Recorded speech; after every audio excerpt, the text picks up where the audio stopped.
আল্লাহ পাক জামিল ইউহিব্বুল জামাল, আল্লাহ পাক সুন্দর, তিনি সৌন্দর্য পছন্দ করেন। এটা সমস্যা না, অন্যকে তুচ্ছ তাচ্ছিল্য করলে অহংকার হবে। আমি মূল পয়েন্টে আসছি। দেখেন, আদম আলাইহিস সালামকে আল্লাহ পাক জান্নাতে রাখলেন এবং তার সঙ্গিনী হিসেবে তিনি হাওয়া আলাইহিস সালামকে সৃষ্টি করলেন। কথা বুঝতে পারছেন? কি কারণে সৃষ্টি করলেন? আদম আলাইহিস সালামের একাকিত্ব এবং আল্লাহ পাকের দীর্ঘ পরিকল্পনা আছে, এবং ইবলিসকে দিয়ে পরীক্ষা করালেন আদম আলাইহিস সালামের কোন জায়গা থেকে হাওয়া আলাইহিস সালামকে সৃষ্টি করা হয়েছে। বলেন, পাঁজরের হাড় সোজা না বাঁকা? নবী সাল্লাল্লাহু আলাইহি ওয়াসাল্লাম বলেছেন, বাঁকা হাড়কে জোর করে সোজা করতে যেও না, ভেঙে যাবে, আর ওই অবস্থায় ছেড়ে দিলে বাঁকাই থেকে যাবে। নসিহতের মধ্য দিয়ে, উত্তম আচরণের মধ্য দিয়ে পথ চলতে হবে। ওয়া আশিরুহুন্না বিল মারুফ, এছাড়া কোনো অপশন নাই। আমার কথা শোনেন, এই জায়গা থেকে মেয়েদের পয়েন্টে আসছি আমি। আল্লাহ পাক আদম থেকে হাওয়া সৃষ্টি করেছেন আলাইহিস সালাম। নারী পুরুষ একে অপরের প্রতিদ্বন্দ্বী নয়, যেমনটা পশ্চিমারা শিখিয়েছে। এখনকার আধুনিকায়ন যা শিখাচ্ছে নারী পুরুষ একে অপরের প্রতিদ্বন্দ্বী, এখানে আল্লাহ বলছেন নারী পুরুষ একে অপরের পরিপূরক, একজন আরেকজনের অংশ, মোহব্বত, ভালোবাসা, প্রণয়ের মাধ্যম, একে অপরের প্রতিদ্বন্দ্বী নয়। এখনকার সমাজ শিখায় ছেলে পারলে আমি কেন পারবো না, সে পারলে আমি কেন পারবো না, এটা শেখায় না?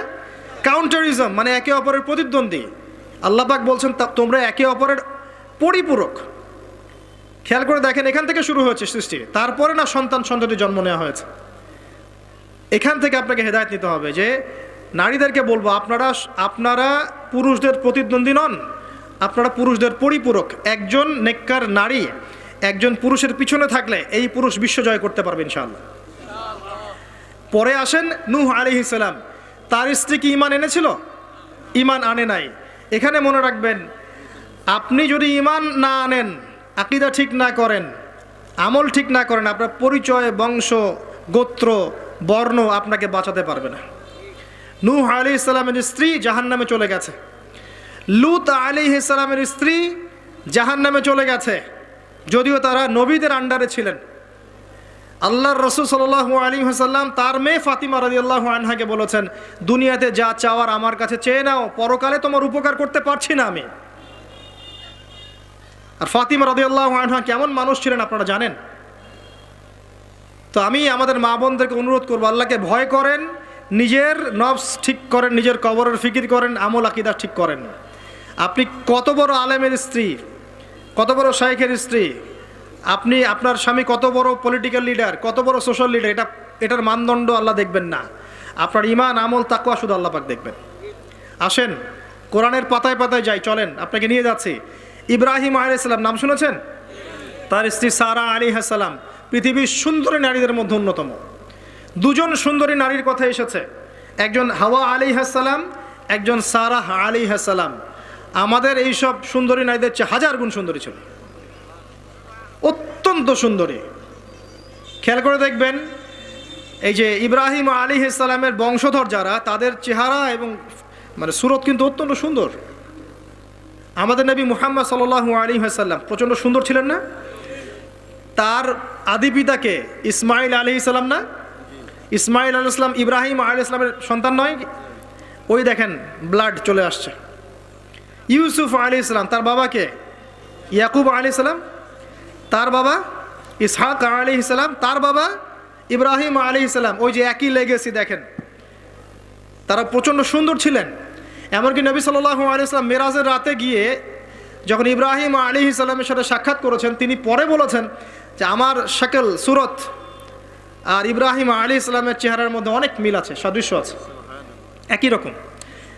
আমরা কিন্তু দরুদের মধ্যেও মুহাম্মদ সাল্লাল্লাহু আলাইহি ওয়াসাল্লামের নামের পাশে ইব্রাহিম আলাইহিস সালামের নাম বলছি। তাদের উভয়ের জীবনে প্রচণ্ড মিল ছিল, একই রকম ছিল। পয়েন্টে আসেন, সারা আলাইহিস সালাম অত্যন্ত সুন্দরী ছিলেন। তিনি একাই তার স্বামীর সাথে বের হয়ে চলে গেলেন কোথায়? ওই যে প্যালেস্টাইন, যেটা এখন দখল করে রেখেছে এই জিউসরা। তার সাথে কেউ নাই, ইব্রাহিম আলাইহিস সালামের সাথে পরিবার নাই, সমাজ নাই, কেউ নাই। তার স্ত্রী আছে। একজন নেককার স্ত্রী সাথে থাকলে স্বামী বিশ্ব জয় করতে পারবে। এই জায়গায় আমি ছেলে মেয়ে সবার জন্য হেদায়েতের কথা বলছি। মেয়েরা আমাকে অনেক অভিযোগ দিয়েছে, মেয়ে নিয়ে কোনো কথা বলিনি ওয়াজের মধ্যে। আমি এখন কিছু কথা বলে শেষ করছি ইনশাআল্লাহ। সারা আলাইহিস সালাম যখন যাচ্ছেন, একজন লম্পট রাজা, মনে আছে, লম্পট একজন বাদশা তাকে ভোগ করতে চেয়েছিল, তুলে নিয়ে কিডন্যাপ করেছে। এই সময় ইব্রাহিম আলাইহিস সালাম মাজুর ব্যক্তি, নামাজে দাঁড়িয়ে গেছেন, আল্লাহর কাছে সাহায্য চাচ্ছেন। এটাই নবীগণের সুন্নাহ, কোনো সমস্যায় পড়লে নামাজে দাঁড়িয়ে যেতেন। আর আমরা এখন সমস্যায় পড়লে হাউমাউ শুরু করি, তাই না? আর এদিকে সারা আলাইহিস সালাম আল্লাহর কাছে দোয়া করছেন, আল্লাহ তুমি যদি জেনে থাকো আমি আমার সতীত্ব আমার স্বামী ছাড়া অন্য কাউকে দেই নাই, তাহলে কফি খাচ্ছে, বিছানায় যাচ্ছে, ডেটিং করছে, বিয়ের আগে সব শেষ। বিয়ের পরে যখন এরা কোনো ঘরে যাবে, ওই ঘরে কি সুখ আসবে, শান্তি আসবে? মা বোনদেরকে বলবো, আর আমাদেরকে খেয়াল রাখতে হবে, আমরা যেন আমাদের ঘরে সারা আলাইহিস সালামের মতো মেয়ে স্ত্রী তৈরি করতে পারি। আল্লাহ পাক তৌফিক দান করুন। দেখেন সতীত্বের পাওয়ার, আল্লাহ পাক হাত অবশ করে ফেললেন। এবার ওই বাচ্চা হাদিয়া দিচ্ছে হাজেরা আলাইহিস সালামকে, ঠিক আছে? হাজেরা আলাইহিস সালামকে ইব্রাহিম আলাইহিস সালাম বিয়ে করলেন, কি জন্য করলেন? সন্তানের জন্য। বাই দ্য ওয়ে, এখন আবার একাধিক বিয়ে যদি কেউ করে ফেলে, তাকে সমাজে এবার বাঁকা চোখে দেখা হয়, তার মনে চরিত্র সমস্যা আছে। কিন্তু বিয়ে না করে বিয়ের আগে 10টা প্রেম করলে কোনো সমস্যা নাই, বিয়ের আগে 1000টা জেনা করলে কোনো সমস্যা নাই, পতিতালয় গেলে সমস্যা নাই, ফ্রি মিক্সিং গেলে সমস্যা নাই, গার্লফ্রেন্ডকে নিয়ে ঘুরতে গেলে ডেটিং করলে কোনো সমস্যা নাই। আবার বিয়ে করে ঘরে স্ত্রী থাকতেও বাইরে পরকীয়া করলে কোনো সমস্যা নাই। এগুলোকে আমরা উন্মুক্ত করছি, কিন্তু কেউ সাহস করে যদি কোনো বিধবার দায়িত্ব নেয়, কোনো তালাকপ্রাপ্তার দায়িত্ব নেয়, কোনো অসহায়ের দায়িত্ব নেয়, তাকে খারাপ চোখে দেখা হয়। এই হলো আমাদের সাইকোলজি এখন। অথচ আল্লাহ পাক এই বিধানটা দিয়েছেন কোরআন এবং সুন্নাহয়। যাই হোক, তার জন্য শর্ত আছে, শর্ত পূরণ না হলে করবেন না, কখনো ফরজ নয়। কিন্তু কেউ যদি শর্ত পূরণ করে করতে পারে, তাকে ডিসকারেজ কেন করতে যাবেন? সমাজ চেঞ্জ হয়ে গেছে। হাজেরা আলাইহিস সালাম, এখান থেকে আমি আমাদের মা বোনদেরকে এবং আমাদেরকে একটা হেদায়েতের কথা বলবো ইনশাআল্লাহ। হাজেরা আলাইহিস সালামের ঈমান, আমল, তাওয়াক্কুল দেখেন।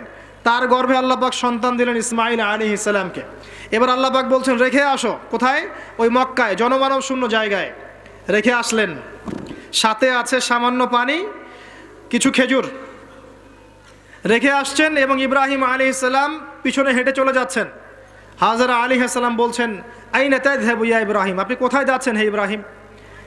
আপনি আমাদেরকে জনমানব শূন্য জায়গায় ফেলে কোথায় চলে যাচ্ছেন? ইব্রাহিম আলাইহিস সালাম কিচ্ছু বলছেন না, বুকের মধ্যে পাথর। স্ত্রী সন্তানকে জনমানব শূন্য জায়গায় রেখে গেলে কি ভালো লাগবে কারো? বুকের মধ্যে পাথর, চুপ করে আছেন। এক পর্যায়ে হাজেরা আলাইহিস সালাম বলছেন, আপনি কি আল্লাহর আদেশে এই কাজটা করছেন? তখন তিনি বলছেন, হ্যাঁ, নাম, এতটুকু বলেছেন, আমি আল্লাহর আদেশে করছি। এবার এই দেখেন, হাজেরা আলাইহিস সালাম বলছেন যে যদি আল্লাহর আদেশে আপনি করে থাকেন, তাহলে আল্লাহ কোনোদিনও আমাদেরকে ধ্বংস করবেন না ইনশাআল্লাহ। তাওয়াক্কুল। আমি আপনাকে বুঝাই, এখানে কোনো মানুষ নাই, কোনো খাবার নাই, কোনো পানিও নাই, তারপরেও তিনি বলছেন আল্লাহ ধ্বংস করবেন না। আপনি কি বুঝতে পারছেন কি অবস্থা? এবার খাবার পানি শেষ হয়ে গেল, সাই করছেন সাফা টু মারোয়া, মারোয়া টু সাফা, শুধু এক ফোঁটা পানির জন্য। কাকে খাওয়াবেন? বাচ্চাকে। এই দৌড়টা আল্লাহ পাকের কাছে এত পছন্দ হয়েছে, কিয়ামত পর্যন্ত হজের মধ্যে আল্লাহ পাক রেখে দিয়েছেন এটাকে। আপনি সাই করছেন, এটা কার সুন্নাহ? হাজেরা আলাইহিস সালামের। হজের ম্যাক্সিমাম কাজগুলি তাদের পরিবার কেন্দ্রিক। জামরায় পাথর নিক্ষেপ করা, এই যে তাওয়াফ করছেন, মাকাম ইব্রাহিমে দাঁড়িয়ে নামাজ পড়ছেন, সব কিন্তু এই বংশের সাথে জড়িত। এই ইসমাঈল আলাইহিস সালাম এই হাজেরা আলাইহিস সালামের গর্ভ থেকে এসেছেন। যেমন মা তেমন সন্তান। ইসমাঈল আলাইহিস সালামকে তার বাবা মানুষ করেননি, তাকে মানুষ করেছেন তার মা। বাবা কিন্তু অনেক দূরে প্যালেস্টাইনে, মাঝে মাঝে আসেন, মাঝে মাঝে যান। কথা বুঝতে পারছেন? এরকম মায়ের গর্ভ থেকেই এমন সন্তান পাওয়া সম্ভব, যেই সন্তানকে তার বাবা বলছেন যে ইয়া বুনাই ইন্নী আরা ফিল মানামি আন্নী আযবাহুক, হে আমার সন্তান, আমি স্বপ্নে দেখেছি আমি তোমাকে জবাই করছি, ফানজুর মায়াদা তারা, তোমার রায় কি আমাকে বলো। এই বাচ্চা তখন বলছে, বাচ্চার বয়স 10, 12, 15, 16 এতটুকু হবে। সে বলছে ইয়া আবাতি, হে আমার বাবা, ইফআল মা তুমার, আপনাকে যা আদেশ করা হয়েছে তাই করেন। সাতাজিদুনি ইনশাআল্লাহু মিনাস সাবিরিন, ইনশাআল্লাহ আপনি আমাকে ধৈর্যশীল পাবেন। যেমন মা তেমন সন্তান। মা বলেছে আল্লাহ আমাকে দেখবে, ওই দেখেন সন্তান, জবাই করে দেন, আল্লাহ আমাকে ধৈর্যশীল পাবেন ইনশাআল্লাহ। এরকম স্ত্রী ঘরে ঘরে না থাকলে আমরা কি ইসমাইলের মতো সন্তান পাবো? যে স্ত্রীগুলোকে আপনি বিয়ে করছেন তারা কি আসলে এমন? বিয়ের সময় দেখেছেন আপনি শ্বশুরের সম্পত্তি, মেয়ের সৌন্দর্য, বা পালিয়ে করেছেন, অ্যাফেয়ার করে করেছেন, এখন বিয়ের পরে হাউমাউ করছেন। বিয়ের আগে তো দিনদারিতা দেখেন নাই। আল্লাহ নবী কখনো বলেননি 4টা গুণ দেখে বিয়ে করো, হাদিসের শব্দ এমন নয়। ওলামায়ে কেরামকে জিজ্ঞাসা করেন 4টা গুণ দেখে বিয়ে করো নয় শব্দটা, 4টা গুণ দেখে সাধারণত বিয়ে করা হয়। 4টা গুণ দেখে সাধারণত বিয়ে করা হয়। সম্পদ, সৌন্দর্য, বংশ, দিনদারিতা। তোমরা দিনদারিতাকে প্রাধান্য দাও, না হলে তোমাদের হাত ধুলোয় ধূসরিত হবে। এখন দেখা যায় দিনী ভাইরা দিনদার ক্যাটরিনা কাইফ খুঁজতেছে। দিনদার মেয়ে চাই কিন্তু সুন্দরী লাগবে আবার। কেন? একটু অসুন্দর হলে আপনার চলবে না? আপনার স্ত্রীর কাছে যা আছে অন্য মেয়ের কাছে তাই আছে, এর বাইরে কিছু নাই। আর 2 দিন পরে, 1 বছর, 2 বছর, 3 বছর পরে, 5 বছর পরে গিয়ে দেখবেন সব সমান হয়ে গেছে। এই দেহের সৌন্দর্য থাকবে না। মনে তাকওয়া থাকলে, আল্লাহওয়ালা স্ত্রী হলে আপনি দুনিয়াতে জান্নাতে থাকবেন ইনশাআল্লাহ। দুনিয়াতে আপনি জান্নাতে থাকবেন ইনশাআল্লাহ। আর যদি ঘরে একটা বদকার স্ত্রী থাকে তাহলে আপনার দুনিয়ায় জাহান্নাম, দুনিয়া জাহান্নাম। অতএব বিয়ের সময় খুব কেয়ারফুল থাকবেন। আপনি দিনদার মেয়েকে প্রাধান্য দেন। এবং মেয়েদেরকেও বলবো দিনদার ছেলে ছাড়া বিয়ে করে না।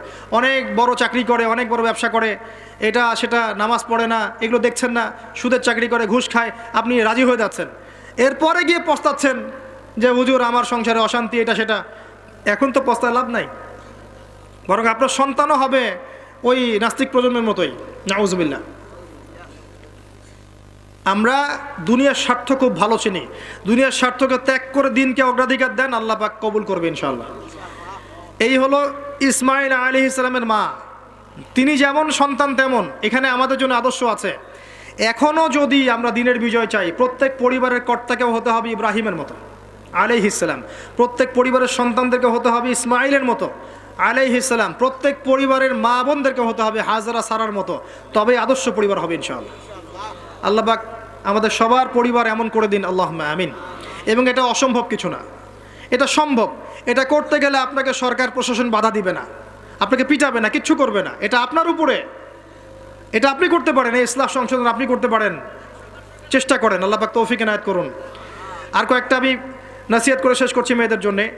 সেটা হচ্ছে, এর পরে চলে আসেন মারিয়াম আলাইহিস সালাম।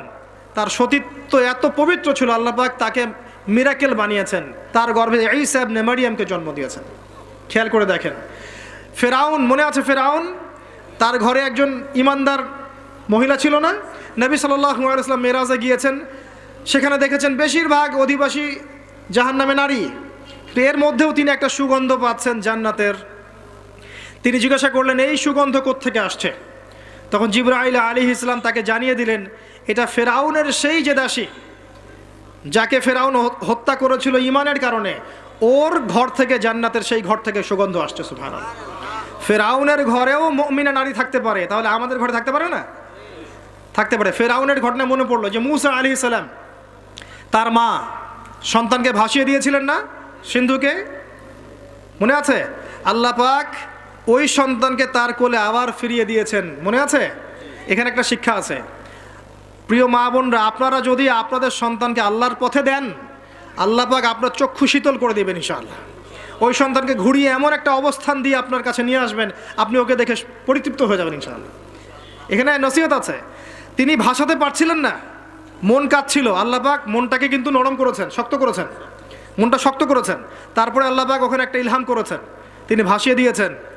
তারপরে আল্লাহ পাক ওই সন্তানকে আবার তার কোলে ফিরিয়ে দিয়েছেন দুধ পান করানোর জন্যে। ঘটনাটা পড়ে দেখেন। আপনি যদি আপনার সন্তানকে আল্লাহর পথে দেন, আপনার সন্তানকে যোগ্য করে আল্লাহ আপনার সামনে নিয়ে এসে দাঁড় করিয়ে দেবেন ইনশাআল্লাহ। আপনি দেখে চোখ শীতল করে ফেলবেন, আল্লাহর উপর ভরসা রাখেন। মূসা আলাইহিস সালামের কথা একটা ঘটনা মনে পড়লো। তিনি যখন ওই যে ঘুষি দিয়ে একজন মরে গেছে, তিনি চলে গেলেন ওই কওমে শুআইব মাদিয়ানে। সেখানে গিয়ে বসে আছেন এবং দেখছেন 2 জন মেয়ে পানি আনার জন্য এসেছে, তাই না?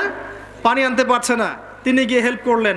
এই মেয়ে দুটো গিয়ে শুআইব আলাইহিস সালামকে বললেন যে হুয়া রাজুলুন কাওয়িউন আমিন, একজন ব্যক্তিকে দেখেছি সে খুব কাওয়ি, শক্তিশালী এবং আমিন, বিশ্বস্ত। শুআইব আলাইহিস সালাম পাঠালেন, তাকে ডেকে নিয়ে আসো। এবার এই যে মেয়েটা হেঁটে হেঁটে আসছে, এদিকে মুসা আলাইহিস সালাম গাছের আড়ালে বসে দোয়া করছেন, রব্বি ইন্নী লিমা আনজালতা ইলাইয়া মিন খায়রিন ফাকির। এই মেয়ে হেঁটে হেঁটে এসে মুসা আলাইহিস সালামকে বলছেন, আমার বাবা আপনাকে ডাকছেন। এই মেয়েটার হেঁটে হেঁটে আসাটাকে আল্লাহ পাক সূরার মধ্যে বলেছেন যে এই মেয়েটা লাজুক পায়ে হেঁটে হেঁটে এসেছে। কিভাবে? লাজুক ভঙ্গিতে সে হেঁটে হেঁটে এসে বলেছে, আমার বাবা আপনাকে ডাকছেন। কথা বুঝতে পারছেন? এই লজ্জাশীলতা এখনকার মেয়েদের মধ্যে আপনি আমাকে দেখান। এই লাজুক ভঙ্গিতে হেঁটে আসা মেয়েদের যে হাঁটাটাও পর্দা, মেয়েদেরকে কে বুঝাবে হাঁটার মধ্যেও পর্দা আছে? কে বুঝাবে যে গলার ভয়েসে পর্দা আছে, চোখের চাহনিতে পর্দা আছে? একটা মেয়ে সব কিছু ঢেকেছে, মনে করেন চোখটা ঢাকে নাই, এই চোখ দুটো দেখেই একটা ছেলে তার প্রেমে পড়তে পারে। একটা ছেলে হিসেবে বলছি, এটা সম্ভব। একটা হাতের কবজি দেখে আপনি একটা মেয়ের প্রেমে পড়তে পারেন, ভালো লাগতে পারে, সম্ভব। মেয়েদেরকে আল্লাহ পাক এত সুন্দর করে সৃষ্টি করেছে। আল্লাহ পাকের সবচেয়ে শ্রেষ্ঠ সৃষ্টি হচ্ছে মেয়েরা। মানুষ তো অবশ্যই, তারপরে মেয়ে মানুষ। এই নারী আপনার হয় জান্নাতের মাধ্যম হবে, অথবা আপনার জীবনের সবচেয়ে বড় ফিতনা হবে। কারণ নবী সাল্লাল্লাহু আলাইহি ওয়াসাল্লাম বলেছেন, আমি পুরুষদের জন্য মহিলাদের চেয়ে বড় কোনো ফিতনা রেখে যাচ্ছি না। প্রচণ্ড বড় ফিতনা হতে পারে, সাবধান। তো এখানে দেখেন মেয়ের হাঁটার বর্ণনা আল্লাহ পাক দিয়েছেন। এখনকার জেনারেশনে মেয়েদেরকে আপনি হাঁটা শেখান, রাস্তাঘাটে, শপিং মলসে, সব জায়গায় দেখবেন গেঞ্জি আর জিন্স আর টি শার্ট পরে, ফর্মাল পোশাক পরে, স্যুট বুট পরে ঘুরছে। মাঝে মাঝে পোশাকের এখানে ওখানে ফাড়া ছেঁড়া, এটাই নাকি স্টাইল।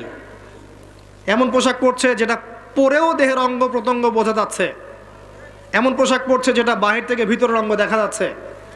অমুসলিমদের পোশাক পরছে, ছেলেদের পোশাক পরছে। এগুলো সবই আখিরুজ্জামানের সাইন। আখিরুজ্জামানে এরকম মেয়েদের সংখ্যা বাড়বে। নিসাউন কাসিয়াতুন আরিয়া, এরা কাপড় পরেও নগ্ন থাকবে। মুইলাতুন মামিলাত, এরা মানুষকে আকৃষ্ট করবে, নিজেরাও আকৃষ্ট হবে। এরা জান্নাতের গন্ধও পাবে না, যদিও জান্নাতের গন্ধ যোজন যোজন দূর থেকে পাওয়া যায়। আখিরুজ্জামানের সাইন আপনি দেখবেন, মেয়েরা ছেলেদের পোশাক পরে ঘুরছে।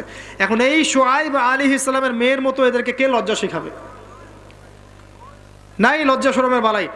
স্যার ক্লাস নিচ্ছে, সে গোল হয়ে বসে আছে, কোচিং করছে। টিচার গায়রে মাহরাম, সে ক্লাস নিচ্ছে, পড়াচ্ছে, গোল টেবিল করে বসে আছে মেয়েরা। দেখবেন কারো গায়ে হিজাব নাই, সালোয়ার কামিজ পরে ক্লাস করছে এবং দেহের অঙ্গ প্রত্যঙ্গ বোঝা যাচ্ছে। এবং কোনো কোনো সময় দেখবেন টিচারও সুযোগ নিচ্ছে, গায়ে হাত দিচ্ছে, বলছে ও তো আমার মেয়ের মতো। হ্যাঁ, আমরা তো ইউনিভার্সিটিতে পড়েছি। এরপরে খেয়াল করে দেখবেন টিচারের সাথে ছাত্রীর প্রেম হয়ে গেছে। কত মেয়ে যে রেপের শিকার হচ্ছে, মুখ ফুটে বলে না। যে কয়টা খবর আসে পেপার পত্রিকা, এগুলো খুব নগণ্য খবর। বাস্তবতা আরও অনেক কঠিন, পরিসংখ্যান অনেক বেশি, অনেক বেশি। মেয়েরা তো আর মুখ ফুটে বলবে না আমার সাথে এরকম অন্যায় করা হয়েছে। কিছু কিছু মেয়ে যখন বলে তখন আপনি খবর পান। অনেক মেয়ে প্রাইমারি স্কুল থেকেও, তারা প্রাইমারি লেভেল থেকে একদম বয়স যখন 10-15 এখান থেকে শুরু করে কলেজ পর্যন্ত ধর্ষণের শিকার হয়েছে, রেপের শিকার হয়েছে।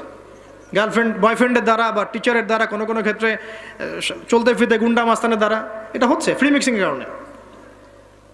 ছেলে আর মেয়েকে আপনি একসাথে জড়িয়ে দিয়েছেন, এগুলো চলবেই এখন।